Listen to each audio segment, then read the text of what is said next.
Tout s'est joué en à peine 3 minutes.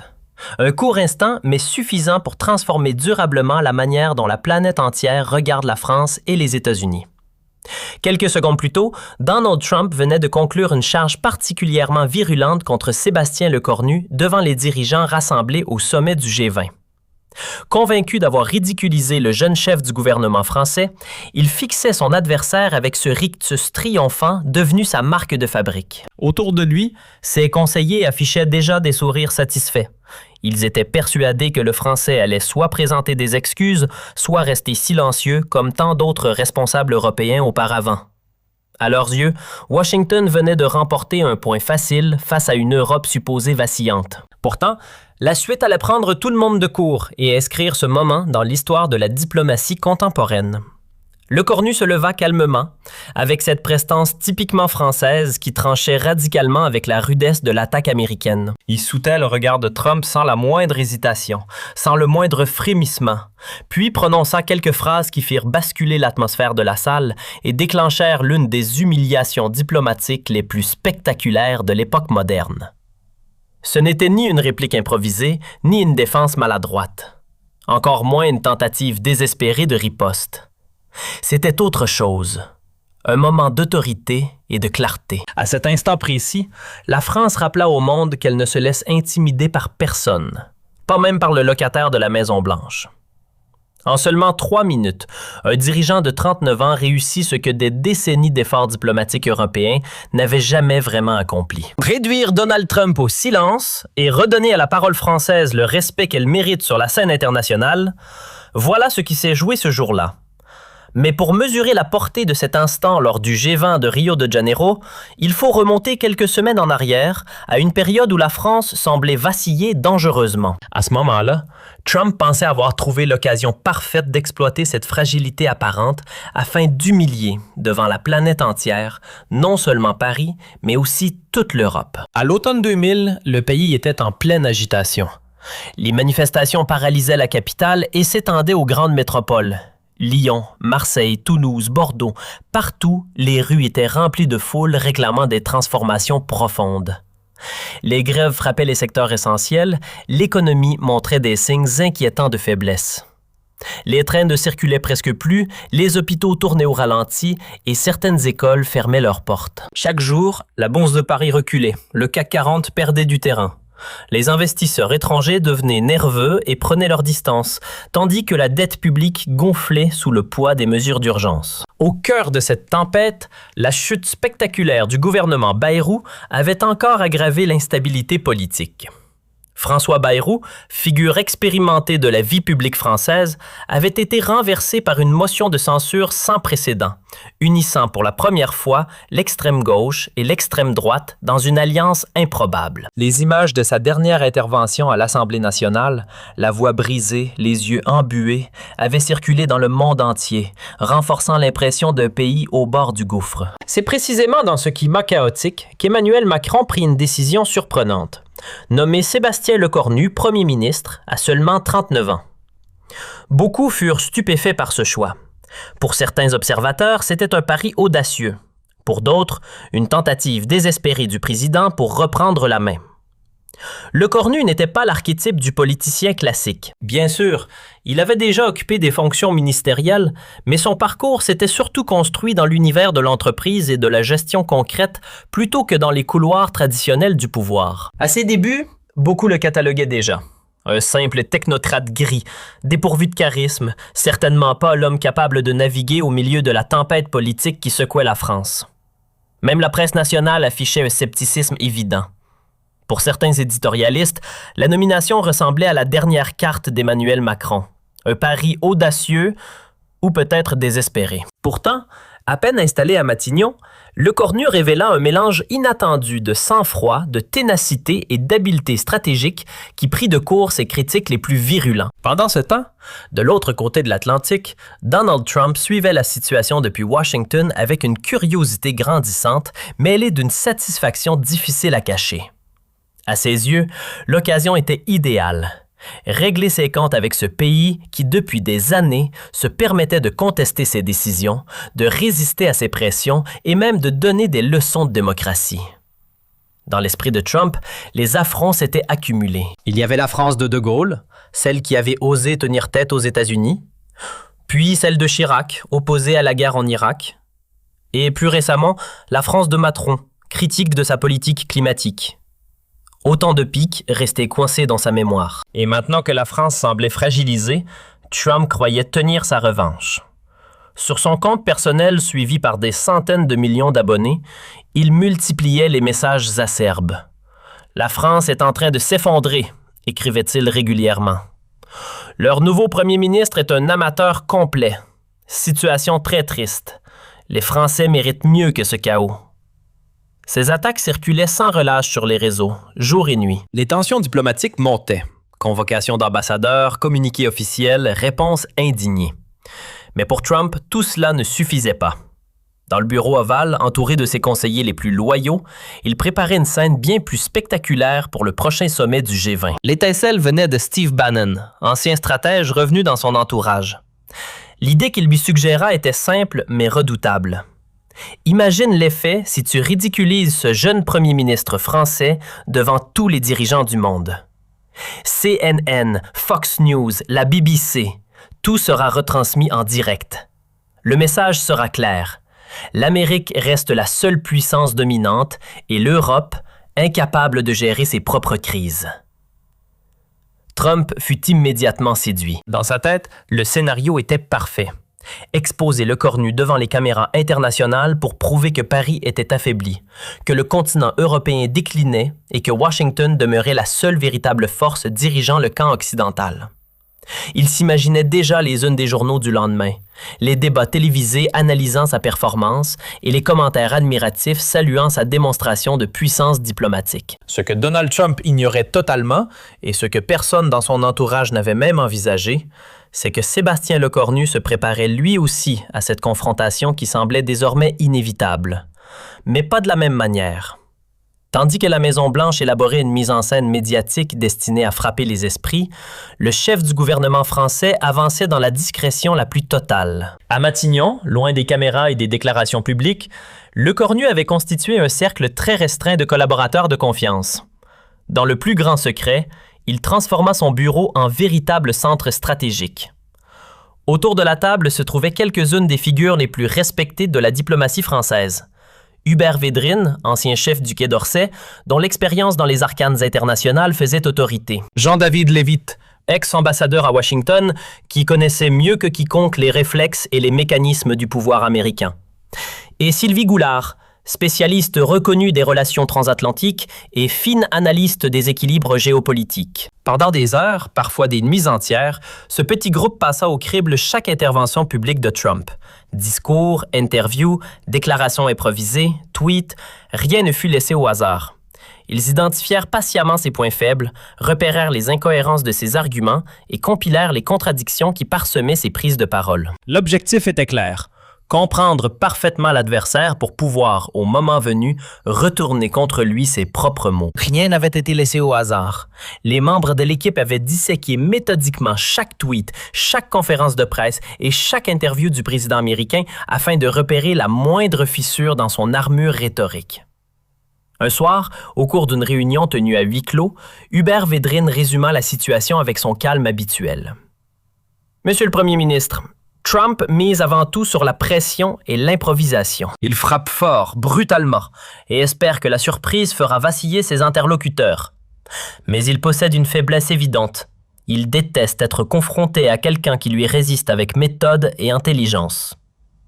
Si vous restez posé, précis et factuel, et si vous utilisez ses propres accusations contre lui, il finira par perdre le contrôle. » C'était précisément la stratégie que Lecornu avait décidé d'adopter.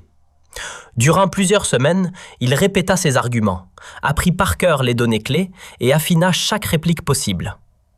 Il savait que l'affrontement arriverait tôt ou tard et voulait s'assurer que, le moment venu, la France en sortirait renforcée. Mais au-delà de la simple tactique politique, l'enjeu était bien plus profond. Il s'agissait d'honneur national et de respect républicain. Pas possible pour le chef du gouvernement français de laisser passer les provocations répétées de Trump sans réponse ferme. Le contexte international n'était pourtant pas anodin. La guerre en Ukraine, les secousses de l'économie mondiale et les tensions commerciales rendaient les discussions déjà explosives. Mais malgré ces enjeux majeurs, une question dominait toutes les conversations. La rencontre annoncée entre Trump et Le Cornu. Des journalistes venus des 4 coins du globe avaient afflué à Rio, convaincus qu'un moment hors du commun allait se produire. La première journée du sommet se déroula dans une atmosphère lourde, mais sans éclat particulier. Les deux hommes évitèrent soigneusement toute confrontation directe, se contentant d'échanger des salutations glaciales lors des photos officielles devant le Christ Rédempteur ou sur les plages de Copacabana.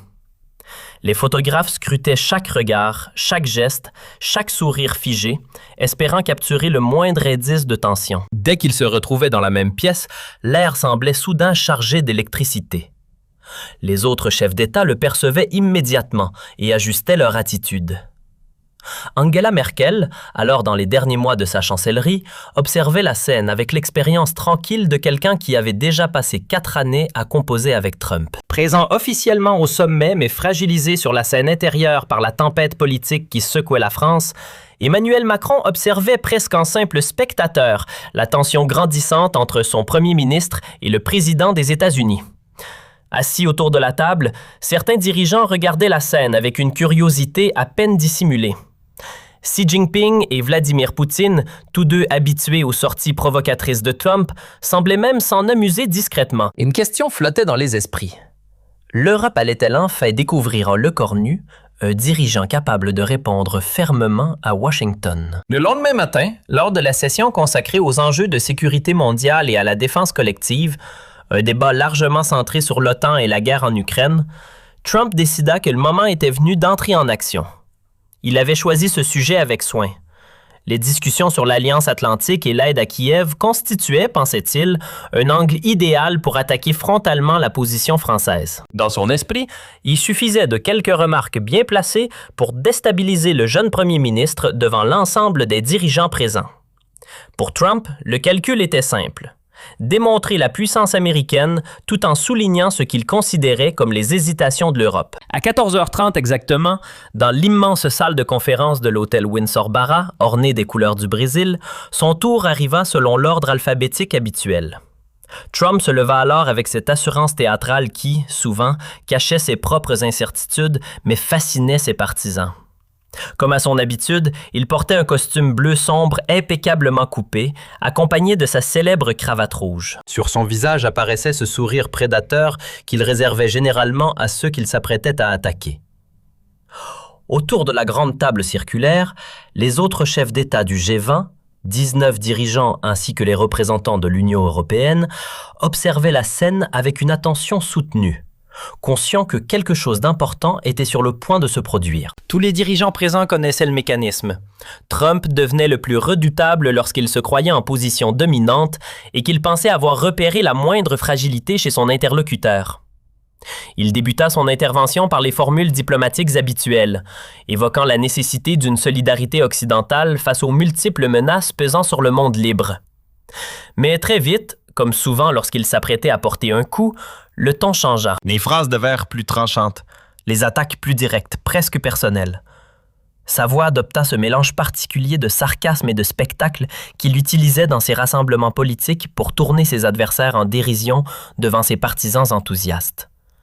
Puis, en fixant Le Cornu droit dans les yeux, il lança. Certains de nos partenaires européens semblent avoir oublié ce que signifie réellement l'engagement envers l'OTAN et la défense des valeurs démocratiques. Le sous-entendu était transparent. Dans la salle, personne n'avait le moindre doute sur la cible. Nous voyons aujourd'hui des nations qui hésitent à soutenir pleinement l'Ukraine, poursuivit-il. Des gouvernements qui tergiversent sur l'envoi d'armes et qui préfèrent des discussions molles à des décisions fermes. Sa voix se durcit davantage. Et pendant ce temps, leurs pays sont secoués par des crises internes, leurs économies vacillent et leurs citoyens descendent dans la rue parce qu'ils ne font plus confiance à ceux qui les dirigent. C'était une attaque frontale contre la France et son premier ministre.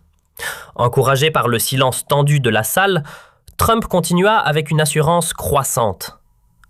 Comment peut-on compter sur des alliés incapables de maintenir l'ordre dans leur propre pays? Comment accorder sa confiance à des dirigeants qui disparaissent aussi vite qu'ils apparaissent? Il s'arrêta quelques secondes, savourant manifestement l'effet de ses paroles. Puis il conclut avec emphase. « L'Amérique a toujours été le pilier de la liberté. En 1944, nous avons libéré l'Europe. Pendant la guerre froide, nous avons assuré sa protection. Et aujourd'hui encore, c'est nous qui assumons l'essentiel de la défense du monde occidental. Certains parlent, nous agissons. » Le message ne laissait aucune ambiguïté. Aux yeux de Trump, les véritables chefs du camp occidental restaient les États-Unis. À écouter Trump, la France n'était plus qu'un acteur affaibli, un partenaire secondaire en plein déclin. Convaincu d'avoir frappé juste, il regagna son siège avec une expression satisfaite, persuadé d'avoir placé le jeune premier ministre français dans une position délicate devant l'ensemble des dirigeants mondiaux. Dans la salle, l'atmosphère devint soudain lourde. Certains chefs d'État détournaient le regard, mal à l'aise face à la brutalité de l'attaque. D'autres, au contraire, attendaient avec curiosité de voir comment Paris allait réagir. Pendant toute l'intervention de Trump, Lecornu n'avait pratiquement pas bougé. Son visage restait impassible, comme figé dans une neutralité parfaite. Pas la moindre trace d'irritation, ni d'étonnement. Il prenait simplement quelques notes, concentré, donnant presque l'impression de ne pas prêter attention aux provocations venues de Washington. Ce calme dérouta Trump. Il s'attendait à voir son adversaire vaciller ou improviser une défense maladroite. Lorsque le modérateur demanda si quelqu'un souhaitait répondre, Lecornu leva la main avec une tranquillité presque déconcertante. « Monsieur le Président Trump, commença-t-il d'une voix mesurée, merci pour cette intéressante leçon sur l'histoire américaine. Permettez-moi d'apporter, à mon tour, quelques précisions historiques. » Trump plissa les yeux, surpris par le ton. Rien dans l'attitude de Lecornu ne ressemblait à de la gêne ou à de la peur. Au contraire, une assurance calme s'entendait dans chacune de ses phrases. Et cela commençait à agacer le président américain. « Vous évoquez souvent l'année 1944 et la libération de l'Europe, poursuivit Lecornu en se levant lentement. C'est une référence que vous affectionnez particulièrement. Mais il semble que certains détails vous échappent. » Il marqua une pause, laissant le silence peser quelques secondes dans la salle. Les États-Unis sont bien intervenus en Europe en 1944, plus précisément en juin. Or, la guerre, elle, avait commencé en septembre 1939. Cela représente, si je compte bien, près de 5 années pendant lesquelles l'Europe combattait déjà. Le ton demeurait poli, mais chaque phrase frappait avec précision. Durant ces 5 années, M. Trump, qui résistait déjà? La France. Qui se battait dans les territoires d'Afrique? La France. Qui organisait la résistance depuis Londres? Toujours la France. Sur sa chaise, Trump commençait à bouger nerveusement. Cette petite leçon d'histoire ne prenait clairement pas la direction qu'il avait imaginée. Lecornu poursuivit sans la moindre agitation, comme s'il déroulait simplement une démonstration. Vous évoquez souvent le poids de la défense du monde occidental. Très bien. Examinons ce fameux poids. Savez-vous quel pays européen consacre la part la plus élevée de sa richesse nationale à l'aide militaire pour l'Ukraine? Ce n'est ni Berlin, ni Rome, c'est Paris. Il sortit calmement quelques feuilles de sa poche. Pour être précis, 2,1% de notre PIB pour soutenir directement l'effort militaire ukrainien. Les États-Unis, 1,7%. Alors dites-moi, M. Trump, qui porte réellement ce fardeau? À cet instant, toute la salle semblait suspendue à ces mots. Même les interprètes, d'ordinaire imperturbables, semblaient fascinés par cet échange inattendu. Lecornu esquissa un léger sourire. Vous ironisez sur l'instabilité de nos gouvernements. Permettez-moi une précision. Dans une démocratie, les dirigeants changent lorsque les citoyens le décident. On appelle cela l'alternance. C'est une pratique assez saine. Vous devriez peut-être essayer un jour. La pique fit mouche. Le visage de Trump se teinta nettement de rouge. Puisque vous aimez tant parler de stabilité, poursuivit Lecornu avec la même sérénité, évoquons celle de votre pays. Combien d'enquêtes judiciaires vous concernent actuellement? Combien de procédures en cours? Dans cette salle, êtes-vous vraiment certain que la France soit l'État le plus instable? Trump tenta de l'interrompre. C'est complètement faux, c'est des fake news. Mais Lecornu leva légèrement la main. Monsieur le Président, vous avez déjà eu votre temps de parole. Permettez-moi de terminer. La fermeté tranquille de sa voix impressionna l'ensemble de l'Assemblée. Vous affirmez que la France n'en fait pas assez pour l'Ukraine, reprit-il en accentuant légèrement le ton. Nous avons livré des chars Leclerc alors que Washington hésitait encore. Nous avons formé 7000 soldats ukrainiens sur notre territoire. Nous avons accueilli 200 000 réfugiés. Et vous, M. Trump, Qu'avez-vous concrètement fait ces derniers mois à part critiquer vos alliés? Un silence total s'installa. Trump cherchait visiblement ses mots, une situation assez inhabituelle pour lui. Le Cornu continua, toujours aussi calme. Ce qui est le plus remarquable dans votre discours, c'est cette tendance américaine à distribuer des leçons à tout le monde. Vous expliquez aux autres nations comment gouverner, comment mener la diplomatie, comment défendre les valeurs. Mais dites-moi, qui vous a accordé cette autorité morale? Trump tenta une réponse rapide. Les États-Unis sont les leaders du monde libre. Le Cornu répéta la phrase avec un sourire presque ironique.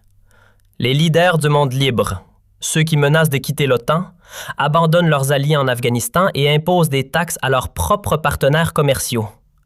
Nous vivons décidément une époque fascinante. Autour de la table, les chefs d'État échangeaient des regards stupéfaits. Rarement quelqu'un avait défié Trump avec une telle maîtrise. Le Cornu se pencha légèrement en avant. Mais savez-vous quelle est la véritable différence entre nous, Monsieur Trump? Il marqua une pause, laissant les mots flotter dans l'air. Ce n'est ni l'histoire, ni la puissance militaire, ni même l'économie. La différence essentielle, c'est le respect. Le Cornu poursuivit, toujours avec cette même sérénité qui contrastait avec la tension de la salle. La France traite ses alliés avec respect. Nous ne menaçons pas nos partenaires, nous ne faisons pas pression sur nos amis. Et contrairement à certains, nous ne transformons pas les réseaux sociaux en outil principal de diplomatie. Le visage de Trump se durcit brusquement, presque blafard. Dans un ultime effort pour reprendre l'avantage, il lança. « La France est un pays fini. Votre économie s'écroule. Vos villes sont en flammes. » Le Cornu eut un rire clair, presque incrédule. « Vos villes brûlent ?» répéta-t-il. Puis, retrouvant immédiatement son sérieux, il ajouta « Monsieur Trump, avez-vous récemment regardé ce qui se passe dans certaines villes américaines? Détroit, Baltimore, San Francisco. Sommes-nous vraiment en train de parler de villes en flammes? » Il marqua une courte pause avant de poursuivre d'un ton plus grave. « Mais le problème principal, Monsieur Trump, c'est que vous confondez agitation démocratique et effondrement. En France, lorsque les citoyens descendent dans la rue, c'est précisément parce qu'ils croient encore que leur démocratie peut corriger les choses. Aux États-Unis, bien souvent, les manifestations traduisent surtout une perte totale de confiance dans les systèmes. Puis vint la phrase qui allait marquer ce moment pour toujours. « Voulez-vous connaître la véritable force de la France, Monsieur Trump? » Sa voix se fit plus profonde, presque solennelle, comme si elle portait derrière elle des siècles d'histoire républicaine. « Nous n'avons jamais eu besoin d'ériger des murs pour nous protéger de nos voisins. Nous n'avons jamais dû intimider nos alliés pour obtenir leur respect. Et nous n'avons jamais eu à mentir constamment à notre peuple pour conserver le pouvoir. » Après ces mots, un silence écrasant s'abattit dans la salle.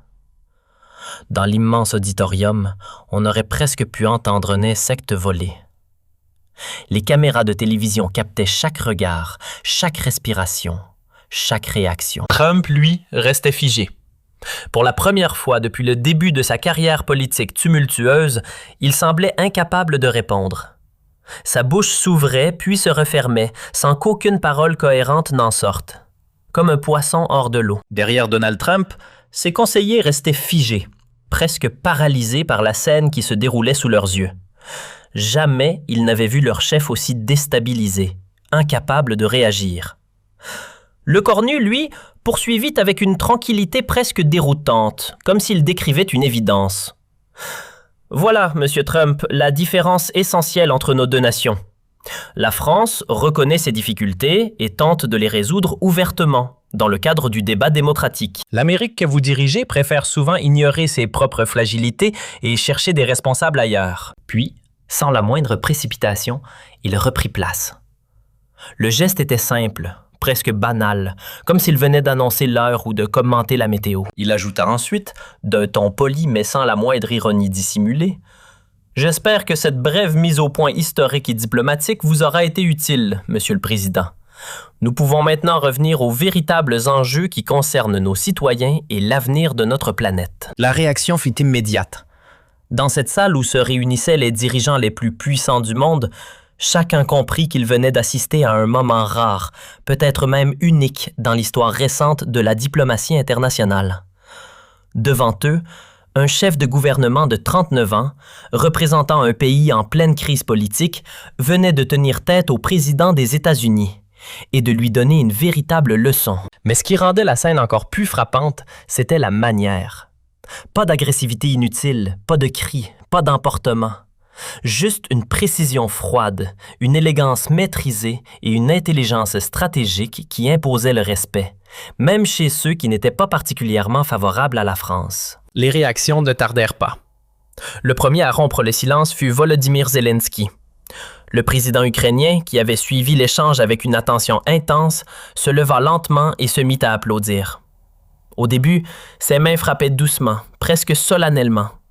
Puis les applaudissements gagnèrent en force. Ce n'était pas un geste protocolaire, ni une politesse diplomatique. C'était un signe d'admiration sincère pour un dirigeant qui venait de défendre avec brio les principes démocratiques et l'honneur européen. À peine Zelensky avait-il commencé à applaudir qu'un autre dirigeant se leva à son tour.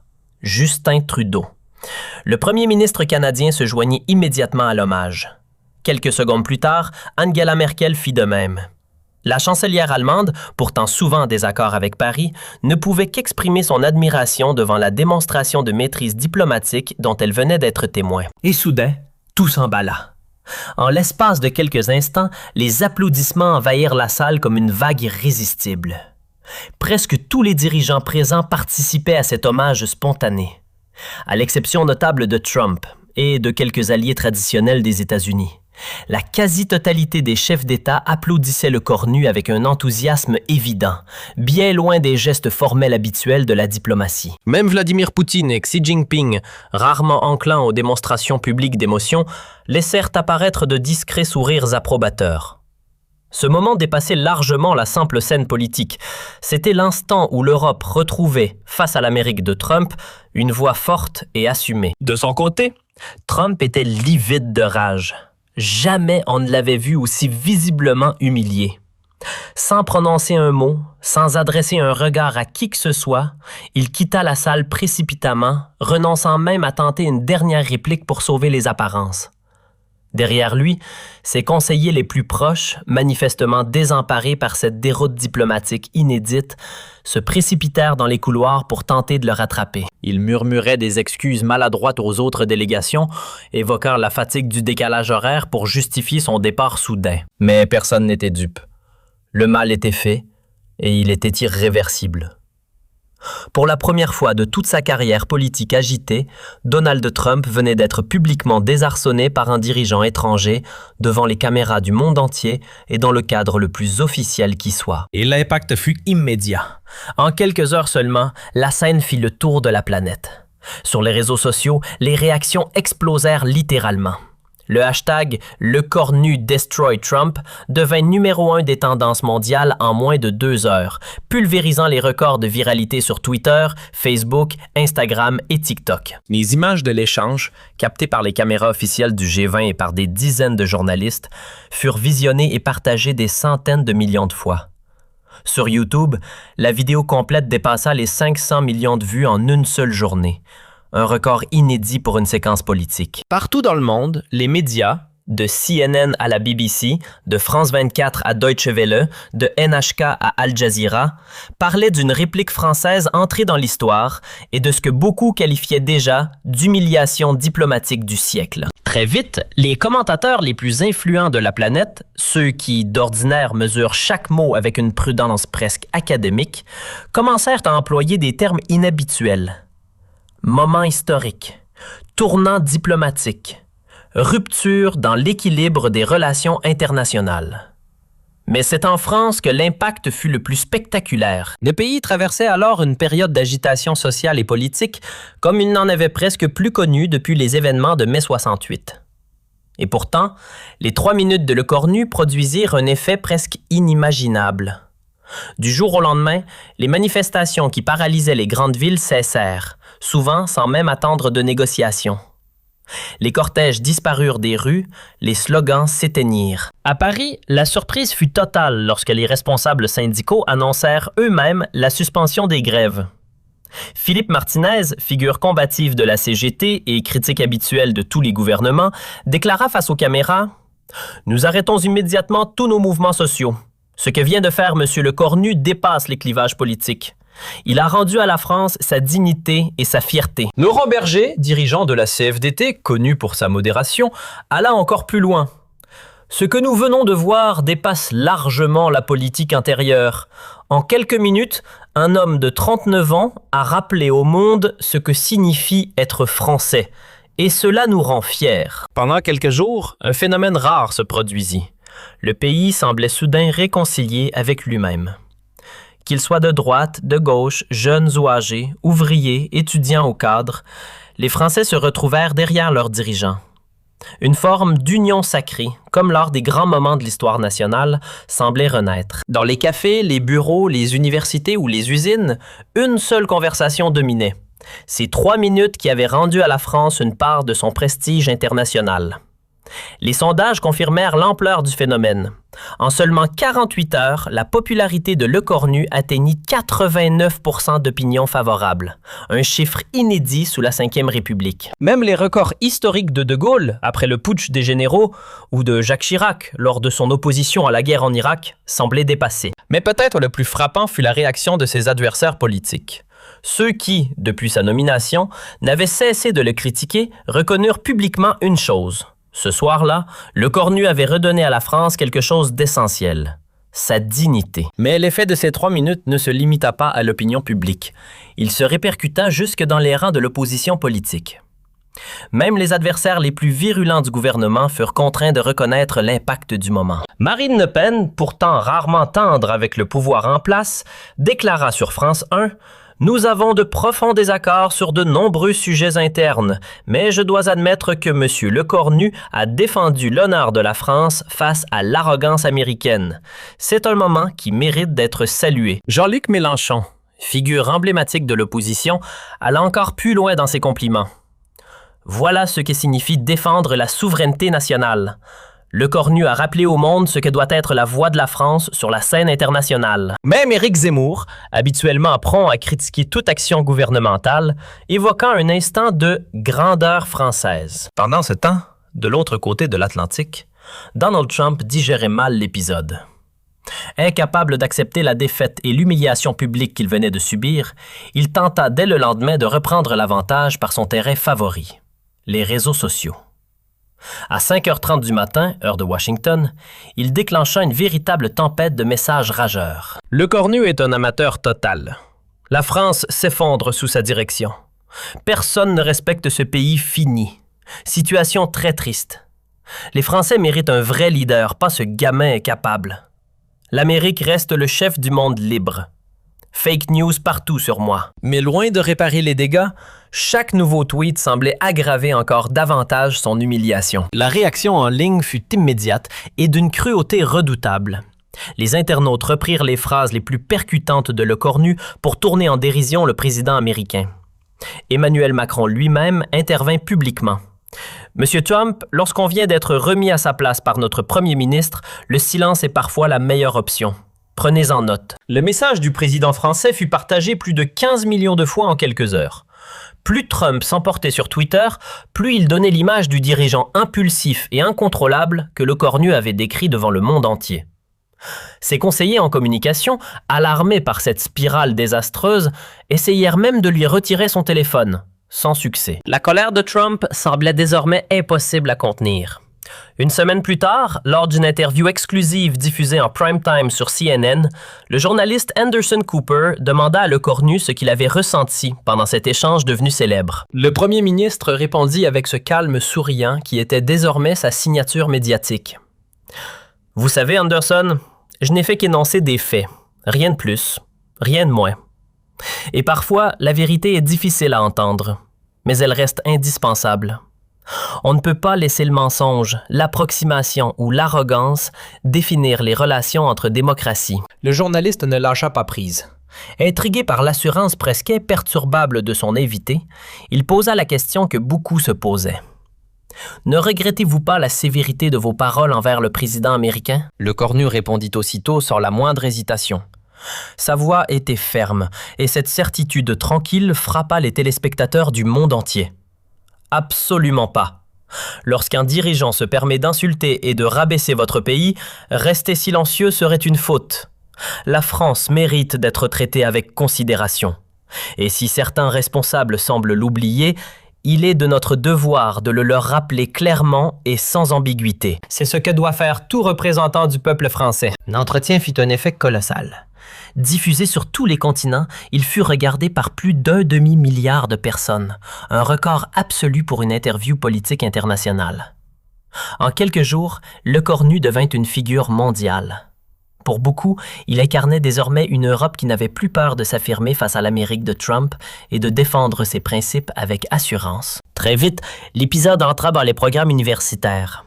De Harvard à Oxford, de la Sorbonne à l'Université de Tokyo, les étudiants en relations internationales analysaient déjà cet échange comme un exemple remarquable de communication politique et de stratégie diplomatique. 6 mois plus tard, lorsqu'un sondage international demanda à des étudiants de 50 pays quel discours politique les avait le plus marqués durant l'année, près de 3/4 d'entre eux citèrent spontanément la réponse de Lecornu lors du G20 de Rio. En à peine 3 minutes, le premier ministre français avait gravé son nom dans l'histoire.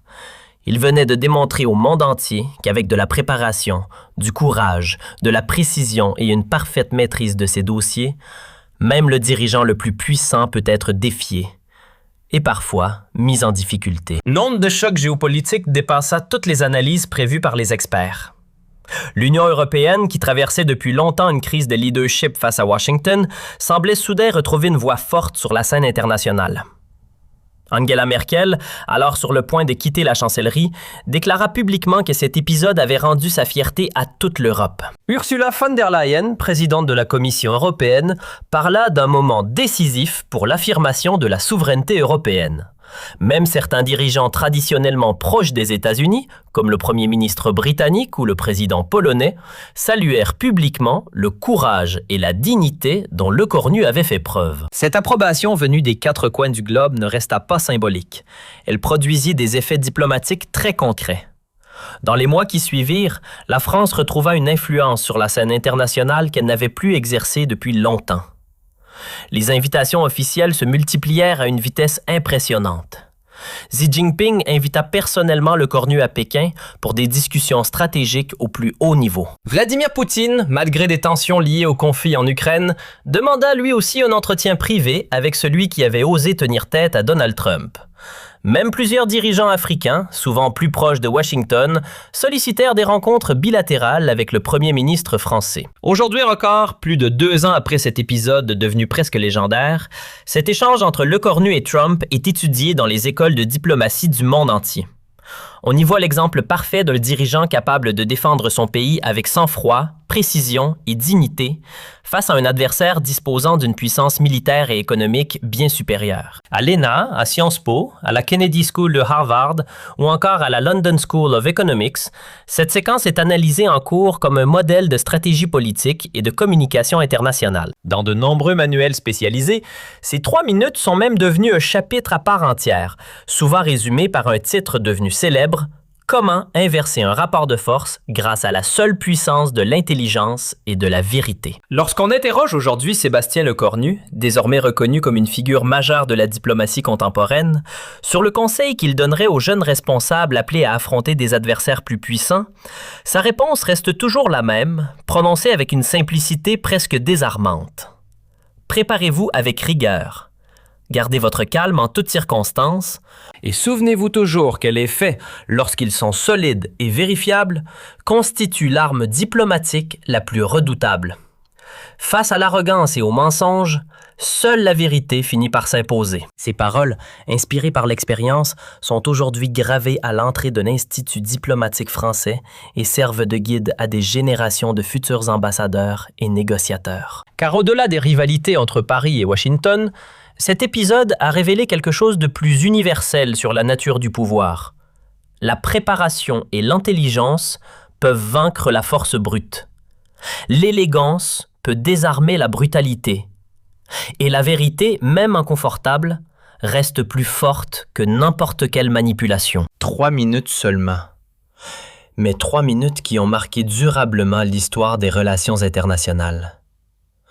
3 minutes durant lesquelles un homme de 39 ans a rappelé au monde entier que la France ne se laisse intimider par personne, pas même par le président des États-Unis. 3 minutes qui resteront dans la mémoire collective comme l'instant où David a terrassé Goliath avec pour seules armes la lucidité, la préparation et la vérité. 3 minutes de pur génie diplomatique français.